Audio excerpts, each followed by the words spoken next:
El panorama social en el Perú es un espacio turbulento en este momento.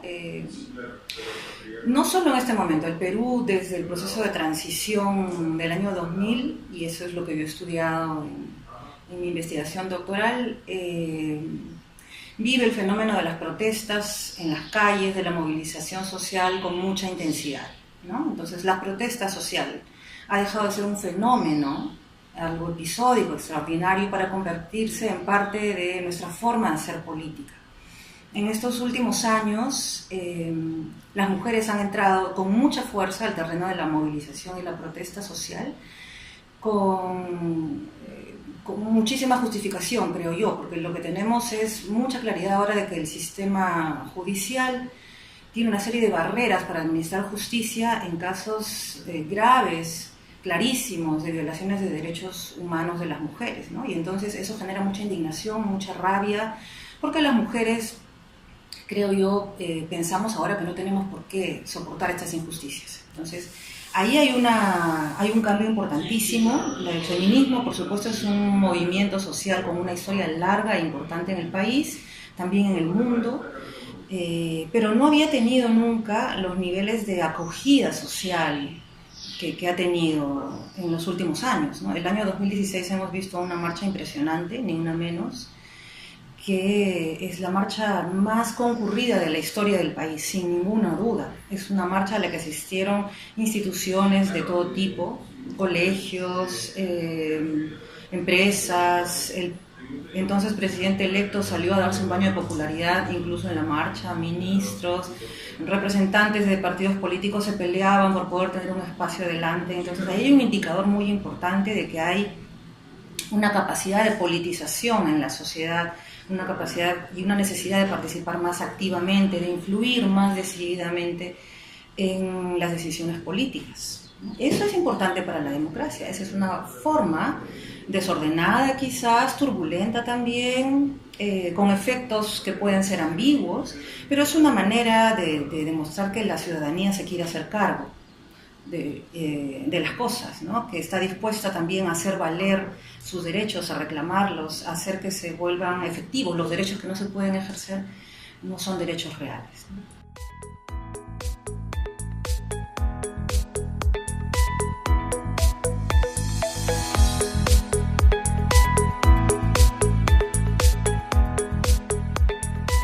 Bueno, yo creo que hay una percepción que viene de mucho tiempo, de una serie de injusticias que se sostienen en contra de las mujeres, y lo que ha pasado es que hubo un detonante, ¿no? En el año 2016 hay los casos de estas dos mujeres, dos casos además que son muy ampliamente difundidos por la prensa, ¿no? Vemos el video de esta mujer arrastrada por los pelos, ¿no? Por un varón desnudo que la regresa a la fuerza a un cuarto en un hotel. Vemos que ese video luego no es tomado como una evidencia suficiente en la corte, ¿no? Ahora estamos viendo más bien cómo se ha volteado la tortilla, y entonces la denunciante es ahora la denunciada y este varón ha quedado libre. Vemos también que estos casos se repiten en otros lugares. La marcha Ni Una Menos es una marcha que ha ocurrido en otros países, también en Argentina con muchísima fuerza, también en España. Entonces creo yo que esta sensación de que ese es un problema importante, de peso, que no obtiene solución, en algún momento genera rabia, genera mucha indignación, y creo que son estas emociones las que sirven como catalizador, ¿no? Y entonces surge, ¿no? la necesidad de expresar esa indignación, pero también de empezar a hacer fuerza colectiva, ¿no? Que es lo que hacen los actores políticos que no tienen peso propio en el sistema formal. Las voces de las mujeres, las demandas de las mujeres han sido ignoradas por décadas, por todos los partidos políticos del espectro ideológico, ¿no? Son ignoradas y menospreciadas por los sucesivos gobiernos. Incluso las propias mujeres que hacen política, una vez que llegan al Congreso, olvidan también algunas sus promesas, y otras no toman posición en favor de las mujeres, ¿no? Entonces, lo que vemos es una serie de problemas e incluso hasta retrocesos, ¿no? El enfoque de género, por ejemplo, es cuestionado, ¿no? La idea de que los varones y las mujeres deben ser iguales en derechos, tienen que tener igualdad de oportunidades en el terreno laboral, económico, político. Es una idea que se cuestiona hoy en día. Hemos visto también una marcha este fin de semana que cuestiona eso, ¿no? La igualdad de las mujeres en relación a los varones. Entonces, es un escenario muy duro, muy difícil para las mujeres, a pesar de los avances que vamos viendo en distintos ámbitos de la sociedad. Y creo que es esa sensación de urgencia, ¿no? De que necesitamos tener mayor capacidad de decisión la que hace movilizar a las mujeres, pero también a los varones, como muchas personas señalan. Ese es un cambio importante. Creo que algo hemos avanzado en entendernos como una sociedad más igualitaria, ¿no? La idea de que varones y mujeres deben ser iguales está bastante instalada, aunque algunos quieran cuestionarla, y entonces el movimiento feminista también tiene varones que apoyan el movimiento feminista, instituciones que se pronuncian abiertamente, públicamente en favor. Así que, digamos, es un nivel importantísimo de movilización política y social alrededor de la equidad de género.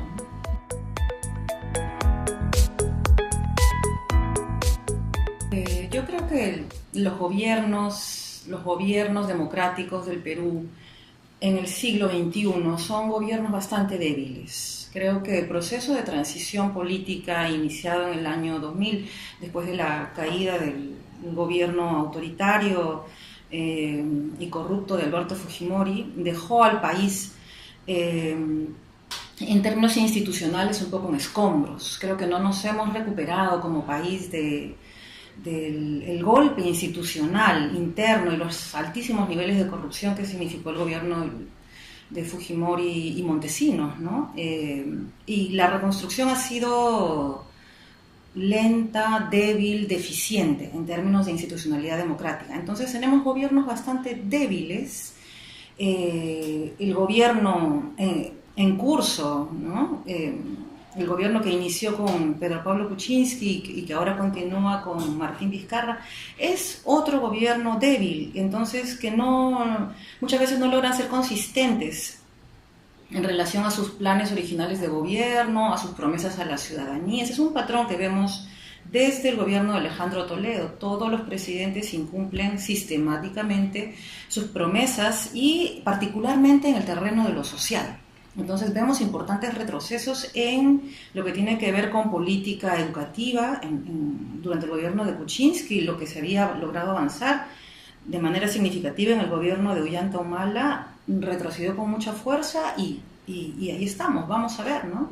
En el terreno ambiental también se creó un Ministerio del Ambiente, pero ese Ministerio del Ambiente en los últimos años se ha dedicado a flexibilizar, decimos ahora, a disminuir las sanciones contra quienes contaminan, ¿no? Empresas contaminadoras. Entonces, en el terreno de la salud también, y creo que particularmente las mujeres hemos sufrido ese embate, ¿no? Como he mencionado antes, el enfoque de género es cuestionado de manera abierta, el tema ha sido llevado incluso al Tribunal Constitucional. Una cosa increíble, ¿no? Que sobre materia de política educativa tenga ahora el Tribunal Constitucional que definir. Lo mismo ocurre en el terreno de la salud, ¿no? En el recorte de derechos para la salud reproductiva de las mujeres, ¿no? Un país en el que un caso como el de las esterilizaciones forzadas todavía no alcanza un mínimo de justicia y que sigue siendo un tema pendiente y urgente en la agenda pública, ¿no? Por ejemplo, en términos de derechos laborales también, en general, para la población adulta, para la población joven, para las mujeres, ¿no? Son terrenos en los que hemos ido más bien retrocediendo, ¿no? Entonces, creo que tiene que ver con que nuestros gobiernos son débiles, no hay partidos políticos propiamente que puedan canalizar las demandas de los distintos grupos en la población peruana, y por eso se producen también estos desbordes. Es un poco como que cada grupo que necesita avanzar sus intereses, reclamar por sus necesidades, se organiza para hacerlo en el espacio público, en las calles, ¿no? Algunos tienen los lobbies, otros tienen la calle.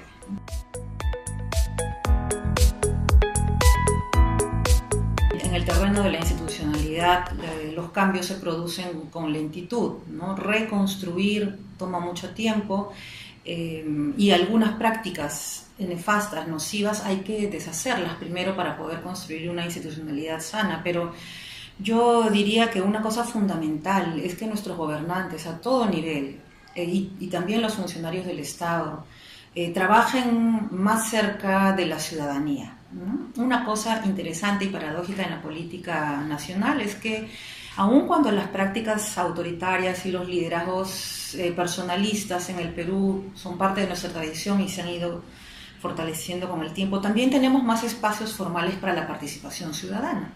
Los presupuestos participativos, los procesos de consulta, la capacidad de presentar proyectos legislativos. Es decir, hay mecanismos que debieran usarse más y mejor para vincular el gobierno a la ciudadanía, al ejercicio de la ciudadanía, ¿no? Entonces, sí, las protestas y el campo de la movilización es un terreno importante para expresar el descontento, las necesidades y para hacer sentir también un contrapeso al poder político institucional, que es el poder ciudadano, el poder de la gente.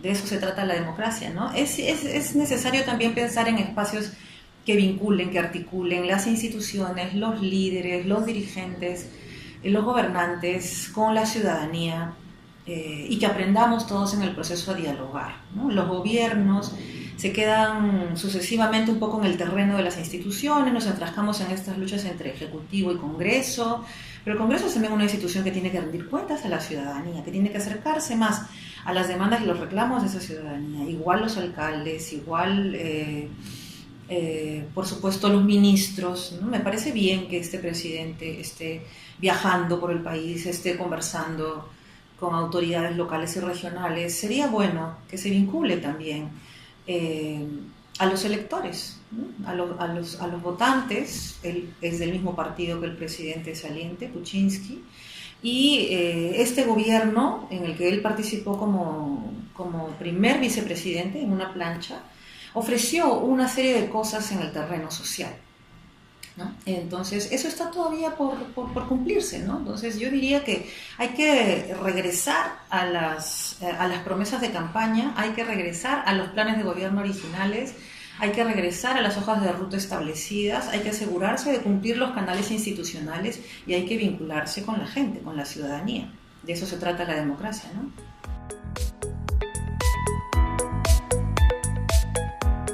Bueno, hay mucha resistencia todavía a incorporar políticas de igualdad de género, mucha resistencia, ¿no? En los partidos políticos se ha intentado hacer con las cuotas para el Congreso y para los gobiernos regionales y locales, pero no se quiere llegar siquiera a la paridad, no se quiere aceptar la alternancia. Entonces, lo que vemos es que hay una resistencia muy fuerte en las instancias políticas, en los partidos para empezar, pero también en los gobernantes, para incorporar mujeres en el gobierno, en el espacio político que tradicionalmente ha sido entendido como masculino. Yo creo que uno de los obstáculos más grandes está en nuestra mentalidad. Las leyes cambian, las normas cambian, pero los comportamientos, las maneras de pensar, los imaginarios, la sensibilidad de las personas no cambia tan rápido. Y lo que tenemos es que, bueno, no hay suficiente confianza todavía en la capacidad de las mujeres para desarrollar cargos importantes. Todo el tiempo vemos este discurso políticamente correcto ahora en favor de la igualdad. A la hora de tomar decisiones e incluir a las mujeres aparecen los peros, las dudas, y entonces creo que eso expresa un problema de fondo, y es que no hemos cambiado nuestra forma de pensar respecto a desigualdades de fondo entre varones y mujeres. Las mujeres nos sentimos capaces de asumir cualquier reto y de hecho lo hacemos, estamos en todos los espacios, pero los obstáculos que encontramos nos dicen que no se nos ve con confianza, no se nos ve como iguales, ¿no? Entonces por eso es que es fundamental cambiar la educación, por eso es que la pelea por incluir el enfoque de género en la escuela es clave y hay que darla, ¿no? Hay que construir un mundo más justo, es decir, un mundo igualitario desde la escuela, desde los medios de comunicación, en los que debería ser inaceptable también, ¿no? Esta cantidad de imágenes que además legitiman constantemente los abusos, la violencia contra las mujeres. En las casas, por supuesto, las cosas tienen que cambiar también y cómo no, en el gobierno, ¿no? Pero nuestros gobernantes no asumen todavía como una responsabilidad propia fomentar la paridad, fomentar la equidad desde la composición de los gabinetes, ¿no? Desde la elección de mujeres en cargos importantes. Tenemos todavía un trecho largo, ¿no? Y un trabajo complejo que desarrollar, pero bueno, es así como se avanza también en el terreno de lo social. Son procesos que toman muchos años por cambiar, que requieren trabajo consciente, trabajo político, trabajo individual, trabajo a nivel subjetivo y simbólico, en todos los espacios de la vida propia. Entonces, todas las mujeres estamos convocadas a trabajar en nuestras instituciones, en nuestras casas, en las calles, en las plazas, en la radio, en la televisión, en los espacios de difusión pública, porque así es como se van promoviendo los cambios a todo nivel.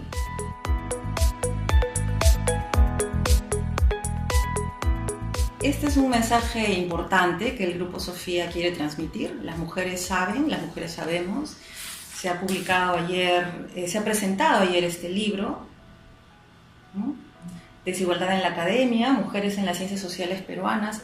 Y la idea de este trabajo, editado por Lorena Alcázar y María Ballarín, desarrollado por un conjunto de escritoras, de investigadoras extraordinarias que tenemos en el Perú en las ciencias sociales, en instituciones diversas, es documentar con evidencia cuantitativa y cualitativa, documentar empíricamente distintas formas de desigualdad que vivimos las mujeres que trabajamos en el mundo académico, específicamente en las ciencias sociales, ¿no? Entonces, es mostrar un poco, primero, cómo las mujeres tenemos menos acceso a puestos de decisión, a puestos de autoridad en el espacio académico, aun cuando tenemos las mismas calificaciones que los varones, cómo nuestras carreras profesionales y académicas encuentran lo que llamamos un techo de cristal, cómo sufrimos un doble estándar también en el ejercicio de nuestra carrera, cómo el trabajo doméstico y la responsabilidad que las mujeres todavía asumimos casi exclusivamente en ese espacio